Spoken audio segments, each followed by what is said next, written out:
நரகம் by Don brown. அத்தியாயம் 53. நான் ஒரு கவிஞனாக திரும்பி வருவேன். என்னுடைய ஞானஸ்நான ஊற்றிற்கு.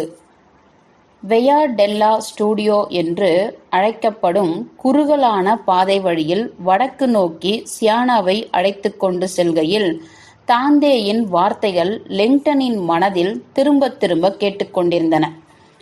அவர்கள் சேர வேண்டிய இடம் முன்னால் தான் இருந்தது. ஒவ்வொரு அடி எடுத்து வைக்கும் போதும் தாங்கள் சரியான பாதையில்தான் சென்று கொண்டிருக்கிறோம், தங்களை துரத்துபவர்களை பின்னால் விட்டுவிட்டோம் என்ற நம்பிக்கை அதிகரித்து கொண்டே வருவதை லெங்டனால் உணர முடிந்தது. அந்த கதவுகள் உனக்காக திறந்தே இருக்கின்றன, ஆனால் நீதான் விரைவாக செயலாற்ற வேண்டும். வெடிப்புகளுடன் காணப்பட்ட அந்த சந்தின் முனையை அவர்கள் எட்டியபோது தங்களுக்கு முன்னால் ஒலிக்கும் இசைக்கருவிகளின் நாதத்தை லெங்டனால் கேட்க முடிந்தது. பியாசா டெல் டுவாமா. சிக்கலான கட்டமைப்பை கொண்டிருந்த அந்த மாபெரும் பியாசா புளோரன்ஸின் பிரதான சமய மையமாக விளங்கியது. இப்பொழுது சுற்றுலா தலமாகிவிட்ட அந்த பியாசா சுற்றுலா பேருந்துகள் மற்றும் பார்வையாளர்களின் கூட்டத்தால் புளோரன்ஸின் புகழ்பெற்ற பிரார்த்தனை மையமாக மாறிவிட்டிருந்தது. பியாசாவின் தெற்கு பக்கத்திற்கு வந்த லெங்டனும் சியானாவும் இப்பொழுது பச்சை, பிங்க் மற்றும் வெள்ளை பளிங்கு கற்களாலான மனதை கொள்ளை கொள்ளும் கதீட்ரலின் பக்கவாட்டை நோக்கி வந்தனர். ஒரு கலைநயமிக்க படைப்பாக பிரம்மாண்டமான கட்டமைப்பை கொண்டிருந்த அந்த கதீட்ரல் இரு பக்கங்களிலும் வெகு தொலைவு நீண்டிருந்தது. அதனுடைய ஒரு பக்கம் மட்டுமே வாஷிங்டன் நினைவாலயத்திற்கு சமமாக இருந்தது. வழக்கத்திற்கு மாறான ஆரவார வண்ணக்கலைகளுக்கு சாதகமான வகையில் பாரம்பரிய ஒற்றை வர்ண பாறை சித்திரை வேலைப்பாடுகள் இல்லாதிருந்தாலும் அந்த கட்டிடம் ஒரு சுத்தமான கோதிக் பாணியில் அமைந்த ஒன்று.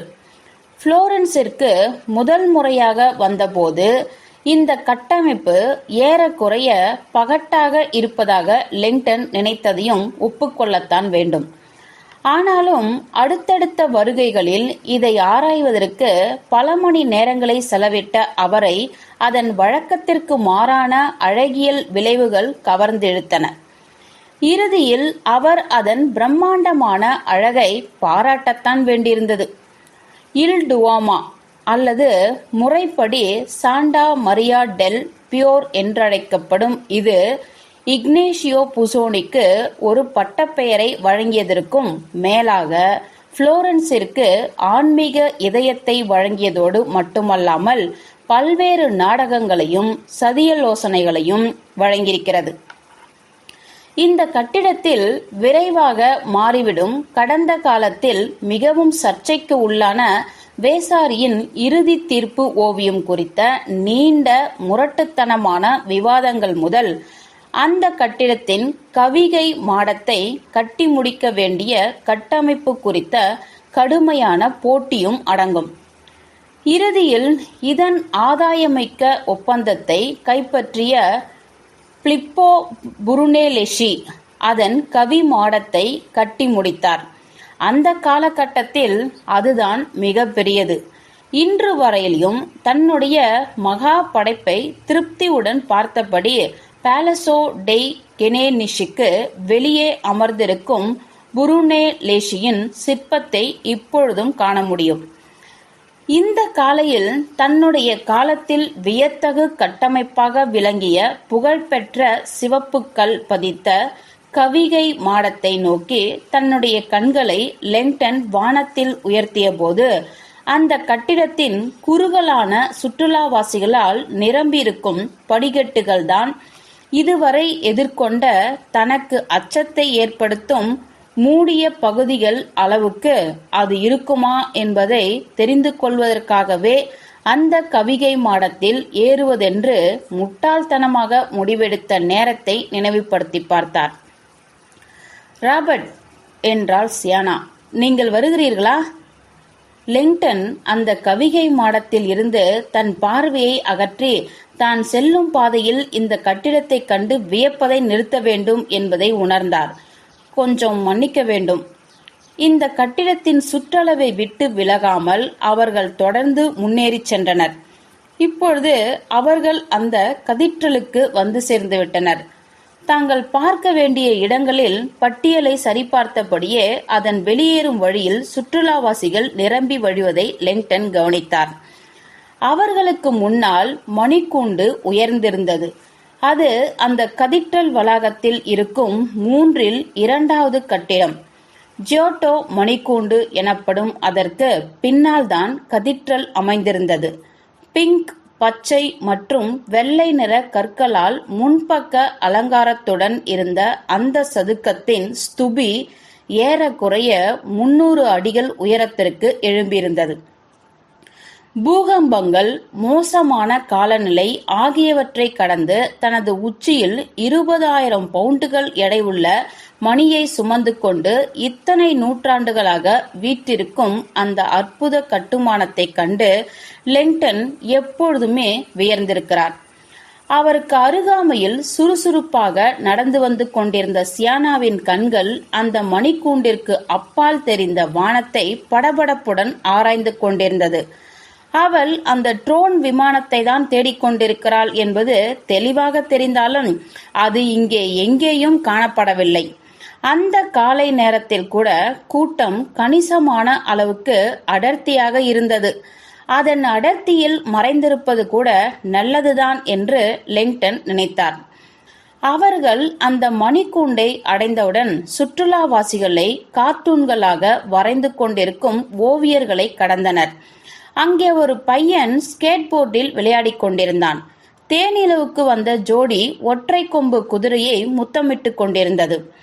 மைக்கேல் ஏஞ்சலோ சிறுவனாக இருக்கும்போது தன்னுடைய ஓவிய பலகையை அமைத்துக் கொண்ட இடத்தில் இது போன்ற விஷயங்கள் அனுமதிக்கப்பட்டிருப்பது லெங்டனுக்கு ஏதோ ஒரு விதத்தில் வேடிக்கையாக இருந்தது. ஜியோட்டோவின் மணிகோபுரத்தை சுற்றி திரும்பிய லெங்டனும் சியானாவும் கதீட்ரலுக்கு நேராக அந்த சதுக்கத்திற்குள் நுழைந்தனர்.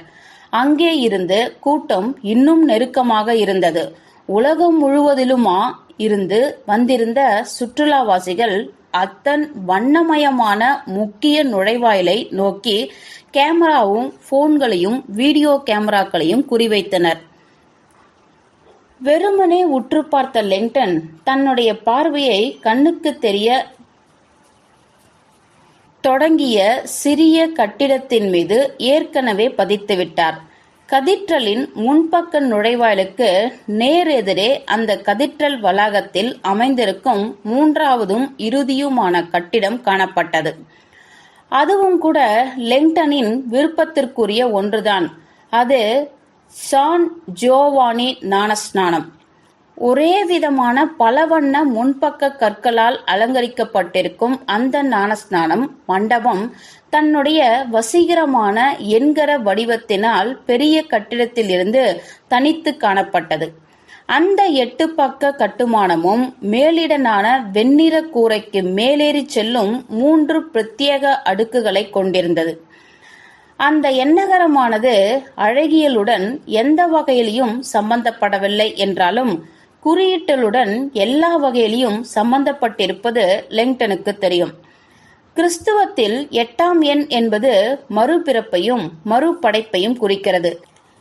இந்த எண்கரம் சொர்க்கத்தையும் பூமியையும் உருவாக்க கடவுள் எடுத்துக்கொண்ட 6 நாட்களையும் ஓய்வு நாள் ஒன்றையும் 8வது நாளாகிய ஞானஸ்நானம் மூலமாக கிறிஸ்துவர்கள் மறுபிறப்பு அல்லது மறுபடைப்பை அடைந்தது ஆகியவற்றை குறிக்கின்ற காட்சி ரீதியான நினைவூட்டியாகும். உலகம் முழுவதிலும் உள்ள ஞானஸ்நான மண்டபங்களுக்கு எண்கரம் என்பது பொதுவான வடிவமாகும். இந்த ஞானஸ்நான மண்டபம் புளோரன்ஸின் மிகவும் வசீகரமான கட்டிடமாக இருக்கும். அதே நேரத்தில் அதை அமைவிக்க தேர்ந்தெடுக்கப்பட்ட இடம் நியாயமற்றதாக இருப்பதாகவும் லெங்டன் கருதினார். இந்த ஞானஸ்நான மண்டபம் உலகில் வேறு எந்த இடத்தில் இருந்திருந்தாலும் அதுவே மைய கவர்ச்சியாக இருந்திருக்கும். ஆனாலும் இங்கே தன்னுடைய 2 பிரம்மாண்டமான உடன்பிறப்புகளுக்கு மத்தியில் அந்த ஞானஸ்நான மண்டபம் குள்ளமான மனிதரைப் போல் காட்சியளித்தது. நீ உள்ளே நுழையும் வரை என்று தனக்குத்தானே நினைவுபடுத்திக் கொண்ட லெங்டன் அதன் உட்பகுதியின் அற்புதமான பளிங்குக்கல் வேலைப்பாடுகளை நினைவுக்கு கொண்டு வந்தார். அந்த ஞானஸ்நான மண்டபத்தின் பளிங்கு கூரையே சொர்க்கத்தை நினைவுபடுத்துவது போல் இருக்கும் என ஆரம்ப காலத்தில் அதை கண்டு வியந்து பிரமித்திருக்கிறார். எங்கே தேட வேண்டும் என்று நீ தெரிந்து கொள்ள விரும்பினால், லெங்டன் முரண் நகையோடு சியானாவிடம் சொல்லியிருந்தார், புளோரன்ஸ் தான் சொர்க்கம். பல நூற்றாண்டுகளாக இந்த 8 பக்கம் கொண்ட புனித இடம் எண்ணிறைந்த பிரபலங்களுக்கு ஞானஸ்தானம் செய்வித்திருக்கிறது. தாந்தேயும் அவர்களுள் ஒருவர். நான் ஒரு கவிஞனாக திரும்பி வருவேன் என் ஞானஸ்தான ஊற்றுக்கு. அவருடைய நாடு கடத்தலின் காரணமாக இந்த புனித இடத்திற்கு, அவருடைய ஞானஸ்தான இடத்திற்கு திரும்பி வர தாந்தேவுக்கு அனுமதி அளிக்கப்படவில்லை. ஆனாலும் நேற்றிரவு நடந்த விரும்பத்தகாத தொடர்ச்சியான நிகழ்வுகளின் ஊடாக தாந்தேயின் மரண முகமூடி இறுதியில் தன் இடத்தை அடைந்திருக்கும் என்ற நம்பிக்கை லெங்டனிடத்தில் அதிகரித்துக் கொண்டே சென்றது. இந்த ஞானஸ்தான மண்டபம் இக்னேஷியோ இறக்கும் முன்னர் அந்த முகமூடியை அவர் இங்கேதான் மறைத்து வைத்திருக்க வேண்டும் என்று லெங்டன் நினைத்தார். அவர் இக்னேஷியோவின் அவசரமான தொலைபேசி செய்தியை நினைவுபடுத்திக் கொண்டார்.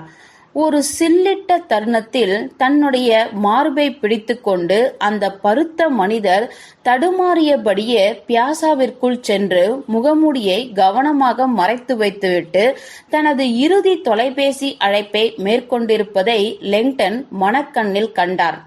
கதவுகள் உனக்காக திறந்திருக்கின்றது. லெங்டனும் சியானாவும் கூட்டத்தினூடாக வளைந்து நெளிந்து செல்கையில் அவருடைய பார்வை ஞானஸ்தான மண்டபத்திலேயே நிலைத்திருந்தது. லெங்டன் ஓட்டமும் நடையுமாக விரைகையில் சியானா மிகவும் சுறுசுறுப்பான ஆர்வத்துடன் முன்னேறினாள்.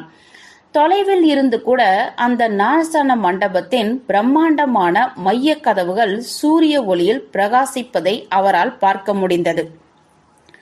வெண்கலத்தின் மீது தங்க முலாம் பூசப்பட்ட 15 அடிகளுக்கும் மேலான உயரத்தில் இருந்த அந்த கதவுகளை செய்து முடிக்க லொரான்சோ கிபெர்டிக் 20 வருடங்களுக்கு மேல் ஆனது. அவை நுண்மையான பைபிள் திருவுருவங்களின் சிக்கலான 10 பலகைகளை கொண்டு அலங்கரிக்கப்பட்டிருந்தன. அதன் தர இயல்பை கண்ட ஜியோர்ஜியோ வேசாரி அதன் கதவுகளை எல்லா வகையிலும் மறுக்க முடியாத அளவுக்கு முழுமையானது, இதுவரை உருவாக்கப்பட்டதிலேயே மிக சிறந்த மகா படைப்பு என்று சிலாகித்தார். ஆனாலும் அந்த கதவுகளை கண்டு மைக்கேல் ஏஞ்சலோ வைத்த பெயர்தான் இன்றும் கூட நீடித்திருக்கிறது.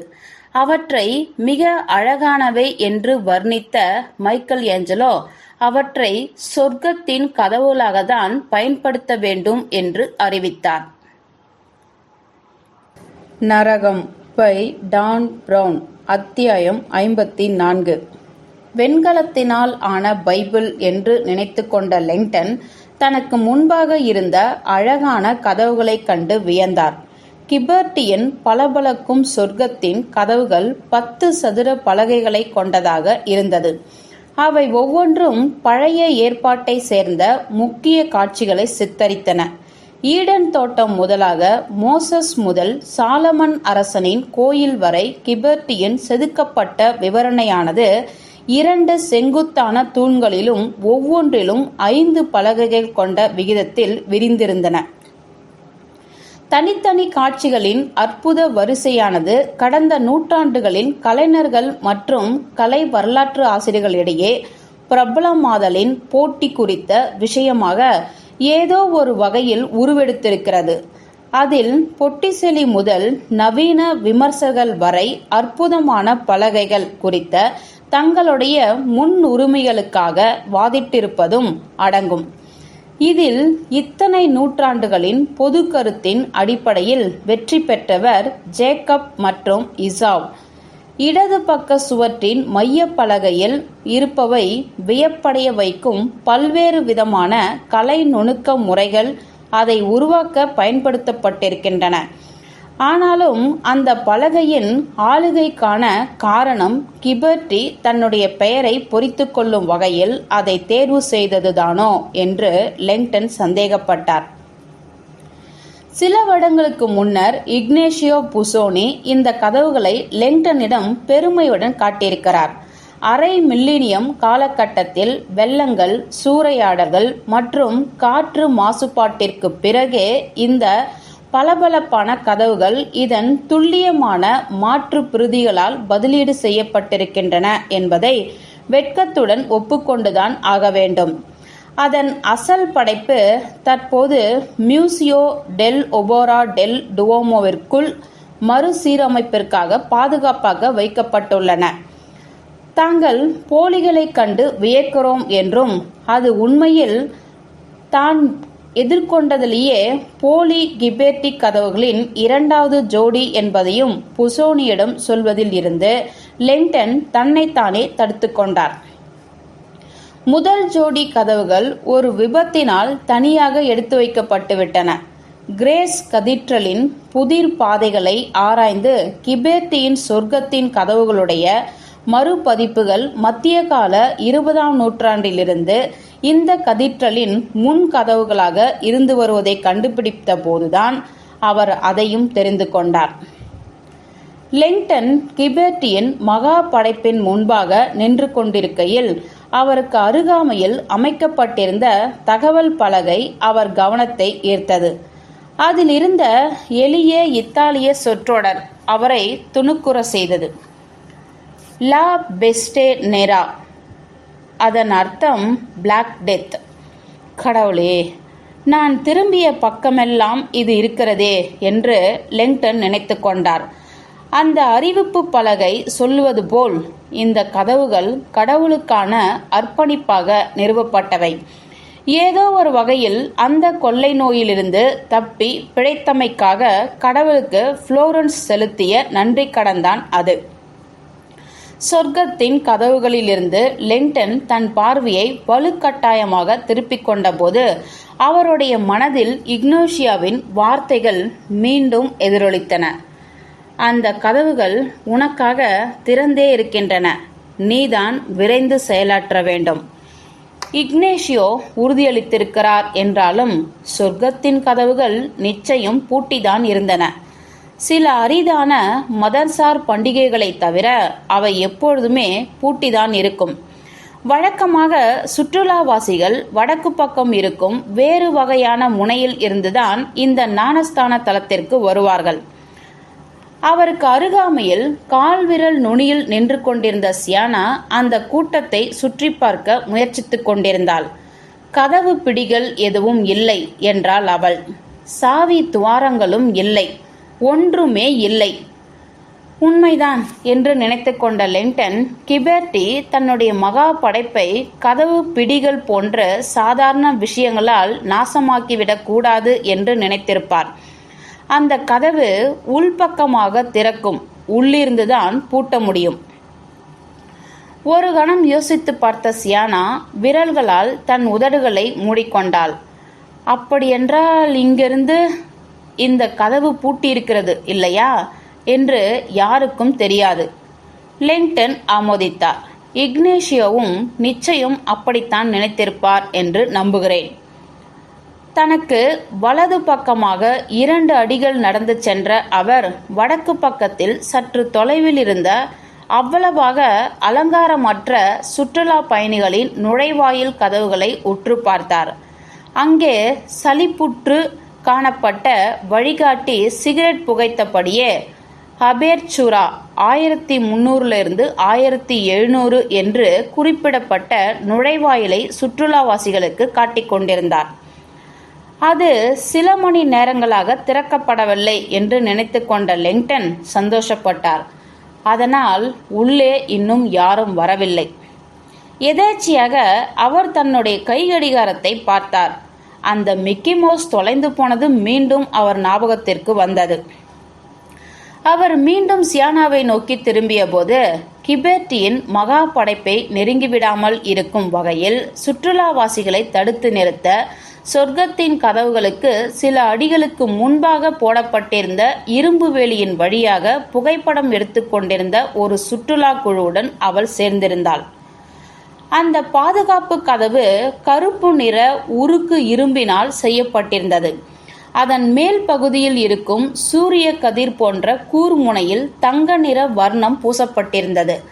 அத்துடன் அது புறநகர் பகுதியில் உள்ள வீடுகளை சுற்றி அமைக்கப்பட்டிருக்கும் சாதாரண வேலிகள் போன்றுதான் சொர்க்கத்தின் கதவுகளை பற்றி குறிப்பிடும் தகவல் பலகை ஆனது அந்த வெண்கல கதவுகளின் மீது அல்லாமல் அந்த சாதாரண பாதுகாப்பு வேலியிலேயே மாட்டப்பட்டிருந்தது வினோதமாக இருந்தது. அந்த அறிவிப்பு பலகை அந்த இடத்தில் வைக்கப்பட்டிருப்பது சுற்றுலாவாசிகளிடத்தில் சில குழப்பங்களை ஏற்படுத்துவதாக லெங்டன் கேள்விப்பட்டிருக்கிறார். அதை உறுதிப்படுத்துவது போல் அப்பொழுது கூட்டத்தின் வழியாக அங்கே வந்த பருத்த பெண் ஒருவர் அந்த அறிவிப்பு பலகையை பார்த்துவிட்டு இரும்பு வேலியை பார்த்து புருவத்தை சுருக்கி கொண்டு சொன்னாள், இதுதான் சொர்க்கத்தின் கதவுகளா? நாசமா போச்சு, இது என் வீட்டில் இருக்கும் நாய் வேலியை போன்றே இருக்கிறதே என்ற அவள் யாருடைய விளக்கத்தையும் எதிர்பார்க்காமல் அப்படியே அங்கிருந்து சென்று விட்டாள். அங்கே சென்ற சியானா அந்த பாதுகாப்பு வெளியை கெட்டியாக பிடித்துக்கொண்டு அதன் பின்னால் இருக்கும் பூட்டின் அமைப்பை அந்த கம்பிகளின் ஊடாக சாதாரணமாக உற்று பார்த்தாள். இதோ பாருங்கள் என்று கண்களை அகலத்திருந்து லெங்டனை பார்த்தாள் அவள். அதன் பின்னால் இருக்கும் பூட்டு பூட்டப்படாமலேயே இருக்கிறது. கம்பிகளின் வழியாக பார்த்த லெங்டன் அவள் சொல்வது சரிதான் என்பதை கண்டார். அந்த பூட்டு பூட்டப்பட்டது போன்றே விடப்பட்டிருந்தது. ஆனால் நெருங்கி சென்று பார்த்தால் அது நிச்சயம் பூட்டப்படவில்லை என்று தெரிந்தது. அந்த கதவுகள் உனக்காக திறந்தே இருக்கின்றன, ஆனால் நீதான் விரைந்து செயல்பட வேண்டும். அந்த வேலிக்கும் அப்பால் சொர்க்கத்தின் கதவுகளை நோக்கி தன் பார்வையை செலுத்தினாள் லெங்டன். இக்னேஷியோ உண்மையிலேயே இந்த ஞானஸ்தான மையத்தின் பெரிய கதவுகளை பூட்டாமல் விட்டிருக்கிறார் என்றால் அவற்றை தள்ளி திறப்பது சுலபம். ஆனால் இதில் உள்ள சவால் என்னவென்றால் அந்த சதுக்கத்தில் உள்ள காவல்துறை மற்றும் டுவோமா காவல்களின் உட்பட எவர் கண்ணிலும் படாமல் உள்ளே நுழைவதுதான். அங்கே பாருங்கள், அருகாமையில் இருந்த ஒரு பெண் சட்டென்று கத்தினாள். அவர் குதிக்கப் போகிறார். அவளுடைய குரல் திகிலடைந்து போயிருந்தது. அதோ மேலே அந்த மணிக்கூண்டில். லெங்டன் அந்த கதவுகளிலிருந்து சுழன்று திரும்பினார். அங்கே கத்திக்கொண்டிருந்த பெண் சியானா. அவள் 5 அடிகள் தள்ளி நின்று கொண்டிருந்தாள். கியோட்டோ மணிக்கூண்டை சுட்டிக்காட்டி கத்திக்கொண்டிருந்தாள். அதோ மேலே, அவர் குதிக்கப் போகிறார். எல்லோருடைய கண்களும் மேல் நோக்கி திரும்பி அந்த மணிக்கூண்டில் தேடத் தொடங்கின. அருகாமையில் இருந்த மற்றவர்களும் அங்கே கையை காட்டி பாதி கண்களை மூடிக்கொண்டு மற்றவர்களை அழைத்து கொண்டிருந்தனர். யாரோ ஒருவர் குதிக்கப் போகிறாராம். எங்கே? எனக்கு தெரியவில்லையே. அங்கே இடது பக்கமாவா? அந்த சதுக்கத்தில் இருந்தவர்களை பீதிக்கு உள்ளாக்கி அதை தொடர செய்து அங்கே பார்க்க வைப்பதற்கு ஒரு சில நொடிகளே ஆயின. ஒரு காட்டுத்தீயின் சீற்றம் காய்ந்த வைக்கோல் போரை பற்ற வைப்பதைப் போல பயத்தின் துரிதமான அலையானது அந்த பியாசா முழுவதும் பரவியது. கூட்டத்தினர் தங்கள் கழுத்தை வளைத்து மேல் நோக்கி பார்த்து அங்கே குறிப்பிட்டு காட்டிக்கொண்டிருந்தனர். வைரல் மார்க்கெட்டிங் என்று நினைத்து கொண்ட லெங்டன் தான் செயல்படுவதற்கு ஒரே ஒரு தருணம்தான் இருக்கிறது என்பதை தெரிந்து கொண்டார். அந்த இரும்பு வேலியை சட்டென்று பற்றி கொண்ட அவர் அதை தள்ளி திறந்தபோது சியானாவும் அவருடன் வந்து சேர்ந்து கொண்டாள். இருவரும் அந்த சின்ன இடத்தின் வழியாக உள்ளே நழுவினர். அவர்களுக்கு பின்னால் இருந்த கதவை மூடியதும் தங்களுக்கு முன்னால் இருந்த 15 அடி வெண்கல கதவை பார்த்தபடி நின்றனர். தான் இக்னேஷியோவை சரியாக புரிந்து கொண்டிருக்கிறோம் என்று நம்பிய லெங்டன் அந்த பிரம்மாண்டமான இரட்டை கதவில் ஒரு பக்கமாக தன் தோளை வைத்து கால்களை பலமாக ஊன்றி தள்ளினார். உடனடியாக எதுவும் நடக்கவில்லை. ஆனால் மெதுவாக அந்த பருத்த பகுதி நகரத் தொடங்கியது. கதவுகள் திறக்கின்றன. சொர்க்கத்தின் கதவுகள் 1 அடி வரை திறந்தபோது நேரத்தை வீணடிக்காத சியானா அதன் பக்கவாட்டில் நுழைந்து உள்ளே சென்றாள். லெங்டனும் அதை பின்பற்றியபடியே உள்ளே நுழைந்த அந்த ஞானஸ்தான மையத்திற்குள் வந்து சேர்ந்தாள்.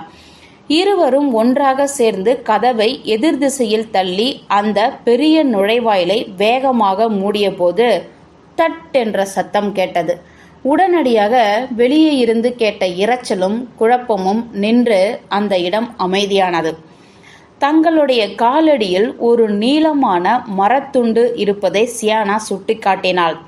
அது அந்த கதவின் 2 பக்கமும் இருந்த வளையத்திற்குள் சரியாக பொருந்தி தடையாக செயல்படுவது என்பதில் சந்தேகமில்லை. இதை இக்னோஷியா தான் உங்களுக்காக எடுத்துவிட்டிருக்க வேண்டும் என்றாள் அவள். இருவரும் அந்த மரத்துண்டை எடுத்து அந்த வளையத்திற்குள் திரும்ப வைத்து அந்த சொர்க்கத்தின் கதவுகளை திறன்மிக்க வகையில் மூடி தங்களை உள்ளே பாதுகாப்பாக நிறுத்தி கொண்டனர். சற்று நீண்ட நேரத்திற்கு பிறகு லெங்டனும் சியானாவும் அந்த அமைதியில் உட்கார்ந்திருந்தனர். கதவுகளில் சாய்ந்தபடி தங்களுடைய சுவாசத்தை நிதானப்படுத்தி கொண்டனர். பியாசாவுக்கு வெளியே கேட்ட சத்தத்துடன் ஒப்பிடுகையில் அந்த ஞானஸ்தான கூடத்தின் உள்ளே சொர்க்கத்தில் இருப்பதை போன்ற அமைதியை உணர முடிந்தது. சான் ஜியாவனி ஞானஸ்தான கூடத்திற்கு வெளியே ப்ளூம் பாரிஸ் கண்ணாடியும் பெய்ஸ்லி டையும் அணிந்திருந்த அவன் அந்த கூடத்தினூடாக நகர்ந்து கொண்டிருக்கையில் தன்னுடைய தடிப்புகளை அசௌகரியத்துடன் பார்த்தவர்களின் முறைப்பை அவன் கண்டு கொள்ளவில்லை. ராபர்ட் லெங்டனும் அவருடைய தோழியும் சாமர்த்தியமாக மறைந்து கொண்ட வெண்கல கதவுகளை அவன் நெருங்கினான். வெளியில் இருந்து கூட உள்ளுக்குள் அந்த கதவுகள் பலமாக மோதும் தட் என்ற ஒலியை அவனால் கேட்க முடிந்தது. இதன் வழியாக உள்ளே செல்ல முடியாது. மெதுவாக அந்த பியாசா இயல்பு நிலைக்கு திரும்பியது. மேலே ஏதோ எதிர்பார்ப்புடன் உற்று பார்த்து கொண்டிருந்த சுற்றுலாவாசிகள் தங்கள் ஆர்வத்தை இழந்தனர். யாரும் குதிக்கவில்லை. எல்லோரும் களையத் தொடங்கினர். அவன் மீண்டும் சொரிந்து விட்டு கொண்டான். அவனுடைய தடிப்பு மோசமாகிக் கொண்டே சென்றது. அவனுடைய விரல் நுனிகள் வீக்கம் எடுத்து வெடிக்கவும் ஆரம்பித்திருந்தன.